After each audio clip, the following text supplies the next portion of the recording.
Hello বন্ধুরা, আজকে বানিয়ে নিচ্ছি পমফ্রেট তাওয়া ফ্রাইয়ের রেসিপি। তো এর জন্যই নিয়ে নিয়েছি কতগুলো রসুন কুচি, নিয়ে নেবো আদা কুচি, আর দিয়ে দিচ্ছি ধনে জিরে গুঁড়ো, আর দিয়ে দেবো গরম মশলা গুঁড়ো, 1 চামচের মতো হলুদ। এসব দিয়ে ভালো করে এটাকে গ্রাইন্ড করে দেবো।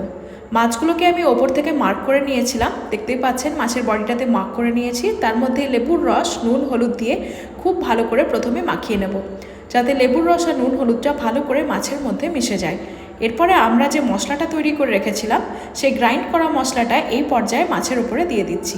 এরকমভাবে মশলাটা মাছের ওপরে ভালো করে মাখিয়ে দিতে হবে, আর ম্যারিনেট করে মোটামুটি হাফ অ্যান আওয়ারের মতো 30 মিনিটসের মতো আপনাদেরকে রেখে দিতে হবে।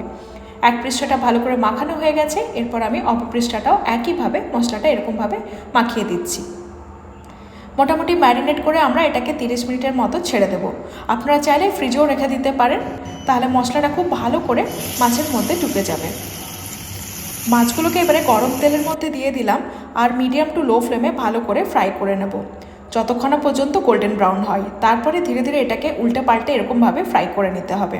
দেখতে পাচ্ছেন খুব ভালো করে এটা ফ্রাই হতে স্টার্ট করেছে, আর খুব সাবধানে উল্টাতে হবে, কারণ পমফ্রেট মাছ খুব জলদি ভেঙে যায়। ব্যাস, তাহলে তৈরি হয়ে গেছে আমাদের পমফ্রেট তাওয়া ফ্রাই।